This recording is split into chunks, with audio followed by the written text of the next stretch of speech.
Živijo, tukaj Valentin. Govoril bom o čakanju princa na belem konju. Princ na belem konju je simbol za nekega idealnega partnerja. Seveda, če si ženska, v prispodobi pravljice o princeski, ki je bila zaprta v stolpu in je čakala na princa, da jo reši in odreši. In potem sta živela seveda srečno življenje vse do smrti. Ko odraščamo, na nas vplivajo številne zgodbe, pravljice, ki nam jih pripovedujejo starši, vzgojitelji, in potem gledamo določene filme, nadaljevanke, beremo knjige in si ustvarjamo neko idilično prihodnost, ki jo želimo živeti v prihodnosti. Želimo si nekega partnerja, ki bi bil za nas idealen, nam pisan na kožo in ob katerem bi se odlično počutili. Pri vsem tem, pri teh zgodbah, pri opazovanju, gre predvsem za neko predstavo o tem, kako bi se mi počutili, ko bi bili v nekem odnosu z tako osebo. Potem pa v življenju opazujemo svojo okolico in pozorni smo na vse najmanjše signale, ki bi nam lahko povedali, da je oseba, ki smo jo spoznali, tista ta prava. Idealni partner, ki nas bo osrečil. In ko bomo z njim, bo konec vseh življenjskih problemov, počutili se bomo odlično in harmonično živeli do smrti. No, v življenju pa je resnica precej drugačna.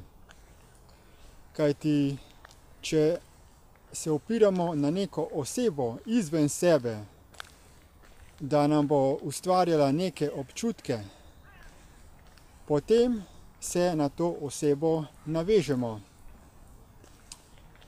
In ko smo v partnerskem odnosu, so nam pomembni samo naši občutki in opazujemo partnerja, kaj nam govori, kaj nam dela in kako se ob tem počutimo. Če se ne počutimo dobro, lahko začnemo kriviti partnerja, da dela nekaj narobe, ker se z njim slabo počutimo. Gre torej za sebični interes, ko smo v partnerskem odnosu zgolj zaradi lastnega občutka. Dejansko pa vsak partnerski odnos predstavlja trdo delo. Partnerstvo ni nek človek, ki je rojen za nas, ki je z nami absolutno kompatibilen, kajti takih idealov ni. Odnos si je potrebno zgraditi. Partnerstvo pomeni spoznavanje drug drugega, ne pa iskanje nekega partnerja, ki smo si ga predstavljali. Kajti takšnega idealnega partnerja ni. V partnerski odnos je torej potrebno vlagati.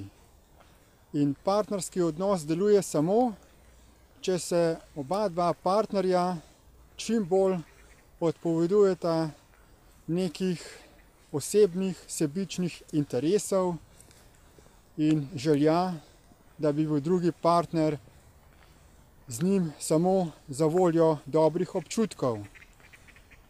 Potrebno se je dogovoriti za skupno prihodnost, praktično, kako bo odnos deloval, kako si razdeljevati čas, denar, sredstva,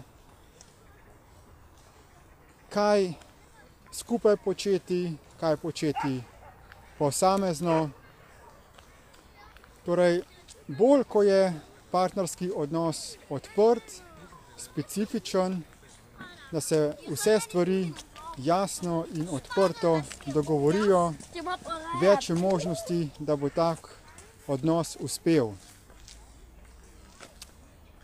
Priporočam vam torej, da ne čakate na nekega princa na belem konju ali neko princesko, trnulčico, zlatolasko, sneguljčico ali kakršnekoli druga idilična, pravljična bitja, temveč se odločate za partnerski odnos po zdravi pameti, v čustveni stabilnosti, da se sami čustveno stabilizirate tako, da ste zadovoljni sami s sabo, da partner ni vaša boljša polovica, ampak da sta to dve zreli osebi, ki sta se odločila za skupno življenje. Ker je to precej zahteven proces, da se pride do takega notranjega stanja, vam priporočam kot pomoč pri temu spletni tečaj Deep Light, ki je uvodni brezplačni tečaj, potem pa še tečaj Agreements, Redefining Relationships, ki je plačljivi nadaljevalni enoletni tečaj, in na voljo imata še ogromno koristnih gradiv v obliki avdioposnetkov, tiskovin, z katerim boste postali nek zgleden potencialni partner, zmožen ustvarjanja harmoničnih partnerskih odnosov. Povezave do teh tečajev pa najdete v opisu tega videoposnetka. Hvala za posluh in nasvidenje.